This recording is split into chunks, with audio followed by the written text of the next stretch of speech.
En este video vamos a revisar las operaciones con tensores de segundo orden más importantes. Empecemos con la suma de tensores. Para representar la suma de tensores vamos a utilizar el signo más habitual. En este caso tenemos la suma de dos tensores de segundo orden, el tensor T y el tensor S. Y para realizar esta definición lo que vamos a hacer es utilizar la base ortonormal integrada por los vectores E1, E2, E3. A partir de esta base se pueden generar todos los productos diádicos posibles y esto proporciona una base para los tensores de segundo orden. Entonces, considerando el producto tensorial EI por EJ, podemos definir la componente IJ de la suma de T más S como la suma de la componente IJ de T más la componente IJ de S.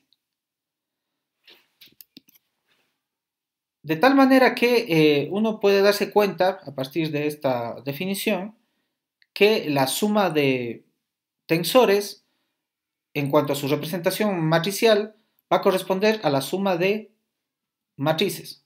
Porque básicamente lo que vamos a hacer es, para encontrar la matriz que representa T más S, lo que vamos a hacer es sumar los elementos correspondientes de las matrices que representan a T y a S respectivamente.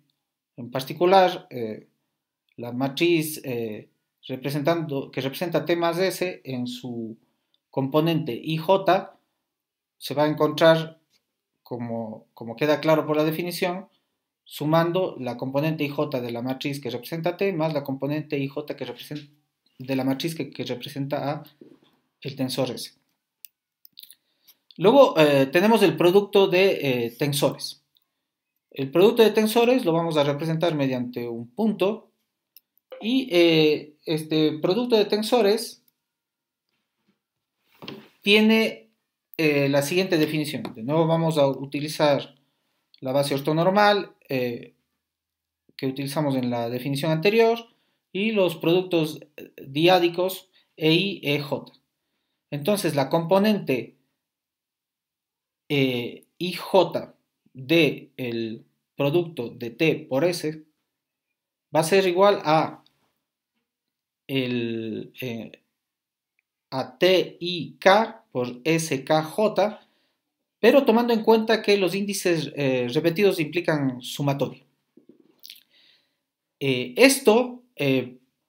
Debido a esto, a que lo que se hace es contraer el índice K, un solo índice, a este producto se le suele llamar también, por su representación inicial, contracción simple.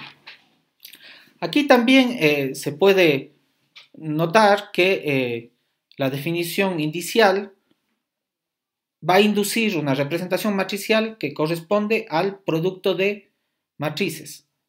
Me refiero a que la matriz que representa al producto de los tensores T y S va a ser simplemente la matriz producto de la matriz que representa T por la matriz que representa a S. Va a terminar siendo entonces un producto de matrices. Bien, por otro lado, en cuanto a la transpuesta de un tensor, también se puede utilizar la base ortonormal para su definición y la transpuesta de T simplemente va a ser definida. Bueno, primero la notación es básicamente idéntica a la que se utiliza para la transpuesta de matrices y la definición es fundamentalmente la misma. Cuando uno se fija en las componentes de el tensor resultante en la base generada por los productos diádicos de los vectores EI y EJ,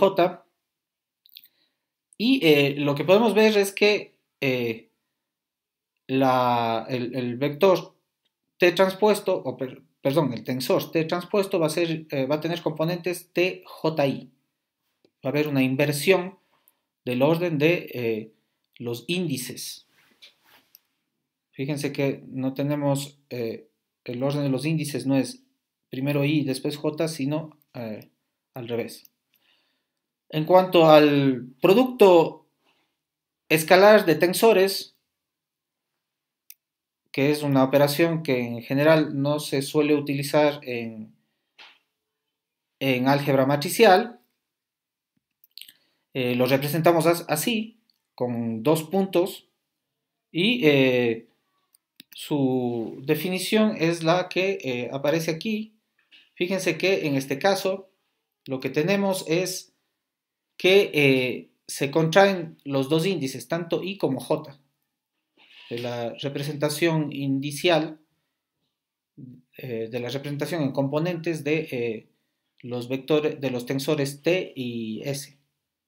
Entonces aquí se contraen los dos índices, I y J. Por eso se le llama contracción doble y lo que va a resultar es un escalar. Al final lo que vamos a tener es un escalar. Fíjense que la forma en la cual se calcularía esto es sumando el producto de T11 por S11 más T12 por S12 y así hasta llegar a T33 por S33. Bien, otra operación bastante interesante que se puede aplicar sobre un tensor es calcular su traza. La traza se denota como se indica en el recuadro rojo y se define utilizando la doble contracción como,